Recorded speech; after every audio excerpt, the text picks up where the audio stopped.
What's going on, my people? Back with another video, and we about to sit up here and watch Lil Baby. They saying it's kind of weird that I don't know nothing about it, but let's Lil check it out. Baby wanted to make money outside the rap game and opened up a seafood spot with his homie Chad Dillon. Chad Dillon wasn't a street dude, and that's why nobody knows why he ended up getting brutally killed in broad daylight. It's a crazy story from the jump, and today we're breaking the whole thing down. On July 23rd, the police responded to a report of shots fired around the intersection of John Wesley Dubs Avenue and Boulevard in the Old Fourth Ward neighborhood of Atlanta. When cops rode up to the scene, they found Lil Baby's homie Chad Dillon sitting in his Rolls Royce. The shooter caught Chad several times, and he was already bleeding out by the time cops got to him. The police tried to save his life, but it was too late, and Chad tragically ended up dying from the gunshots. Wow. Nobody knows who pulled the trigger on Chad or why they wanted to take him out, but the cops think it was a targeted hit and not just a random shooting. Plus, it went down in the middle of the day in a busy area. So it seems like the shooter must have had a reason to crash out like that. What makes the situation really weird is that Chad wasn't in the neighborhood he usually hung out in. He was only in the area to check out a property where he wanted to put a new restaurant. Right. So it's not like people were used to seeing him around there. Right. That's why rumors are flying that somebody close to Chad set him up, but there's no evidence to back the story up right now. I mean, it do sound like he was being followed. I ain't saying it was Lil Baby, but it sounded like he was being followed. Come on now. You ain't never been to this area. You ain't known from this area. Nobody really even probably know you. But you get hit around some... That sounds plain. Somebody was watching you. The news broke about Chad dying. Lil Baby posted a photo of himself with Chad and said, "Damn, big buddy, get your rest." Back in 2023, Lil Baby and Chad linked up and started a restaurant together called the Seafood Menu.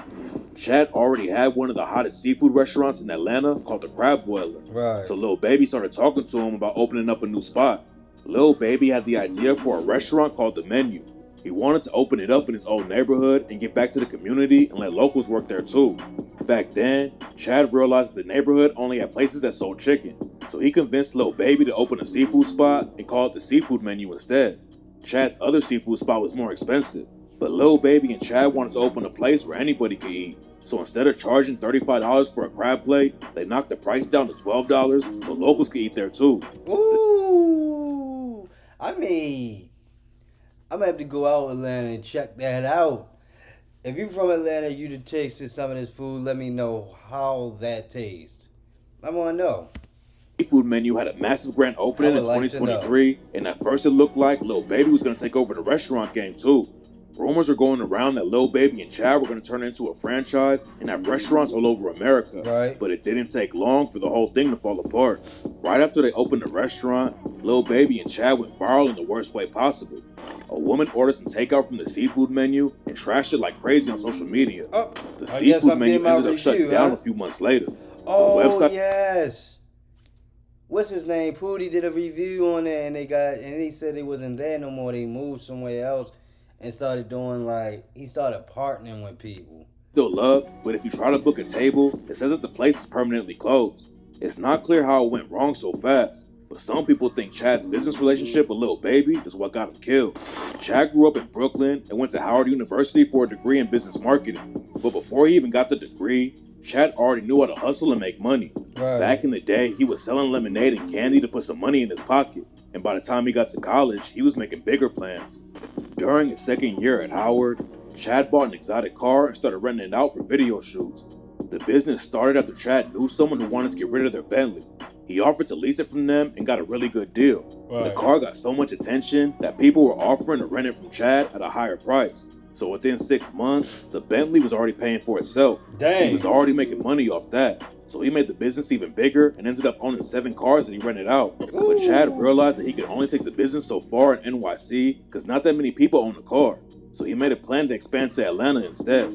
After he graduated, Chad moved down to Atlanta and wanted to get into the restaurant game too. There was a seafood chain called Juicy Crab that he wanted to get involved with, but the owners wouldn't let him get a license to open up because he didn't have any experience with restaurants. Chad wanted to open up a seafood spot in Buckhead, Atlanta because there wasn't anything like that in the area. So when Juicy Crab turned Chad down, he invested everything he had into opening his own place called the Crab Boiler. Opening a restaurant could be risky, and it was even worse because Chad was trying to open the Crab Boiler during the COVID pandemic. He didn't let any of that stop him though. and in the first year the restaurant was open, Chad did over $8 million in sales. Man, taking a risk, ain't it? Taking that risk. Crab Broiler became one of the hottest spots in Atlanta, and the place even had major rappers pulling up to eat. That's what's Big up. celebrities like Allen Iverson, Offset, and Ja Rule were eating there, which That's brought a what's ton up. of hype and made everyone want to eat there. Chad also had big plans to open up more restaurants, including an Italian restaurant, an Asian fusion spot, and a fish and chicken shop. Chad Dillon had a ton of success in the city, and he was always trying to give back to the community. He That's started what's working up. with convicted felons who were about to be released from prison and taught them business skills to help them out when they came home. Chad taught a 13-week business course inside the prison and let the inmates pitch their business ideas to him. And at the end of the program, Chad gave a bunch of them money to start up their own businesses. Ooh. Everyone who worked with Chad said he was a great dude who just wanted to help people out. He handed out free turkeys at Thanksgiving, That's and one of sharp. Chad's employees told reporters he was great with the youth, he was great with people, he was an amazing man. That's why everyone was shocked when the news broke that Chad had been shot and killed in broad daylight. Damn. Chad was working on opening up a new Jamaican restaurant in the area where he died, and according to reports, he was walking back to his car when the shots started going off. Chad was driving a Rolls Royce and Oh, obviously come had on, some man. money, but the cops don't think it was just a random robbery. Rumors are flying that Chad linking up with Lil Baby is what got him killed. Lil Baby has real ties to the streets and came up moving weight in Atlanta. Lil Baby was in the streets at a young age after his dad left the family when he was only 2, and that's when Baby dropped out of high school in the 9th grade to sell drugs. He was arrested multiple times for possession with intent to sell and was sentenced to 2 years in prison in 2014. After Lil Baby got out, some of the dudes he grew up with, like Young Thug and Gunna, were blowing up in the music industry. Lil Baby was already known in the city for selling weed and gambling with all the famous rappers in Atlanta. So he decided to start making music as a way to make it out of the streets. Why not? Because he was already well known in the city. Why and it not? didn't take long for him to blow up. Right. He made it out of the trenches and into the rap game, but some people think Baby's past in the streets got Chad wrapped up in a bad situation. Other people think Chad had some shady business deals in the city and something went left for him. Rumors are going around that somebody dropped a bag on Chad's head, and that's why the shooter was ready to crash out in the middle of the day. But there's no evidence to back any of the rumors up right now. Nobody knows what really went down, but it sounds like the shooter followed Chad to the new restaurant location and waited outside for him. Yeah. And when Chad came out to leave, the shooter popped out and killed him. It's not clear what happened, but Chad's death is going to have a major impact on Atlanta. Dang right. And most definitely right, man. R.I.P. to that man, Chad, man. But that is crazy, man. Man, actually out here, that's what happens when you out here doing right. And it's always the good dying quick, bro. And then, look at this. Come on, man. Why you driving that Rolls Royce everywhere, man? Come on, man. Why do you want so many eyes on you? You could have been out here driving a Toyota. Man. Come on, man. You could be out here driving a Toyota. All black around it. Camry. I don't want to be seen. It's best to be unseen. But you could tell he was a flashy dude.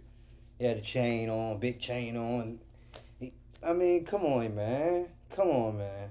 But I'm happy to hear that he took a risk and went crazy on the success on that business. But it's tragic that he had to pass away.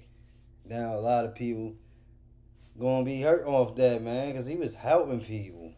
But Lil Baby mess got wrapped into it. That's crazy. That's probably only over hate.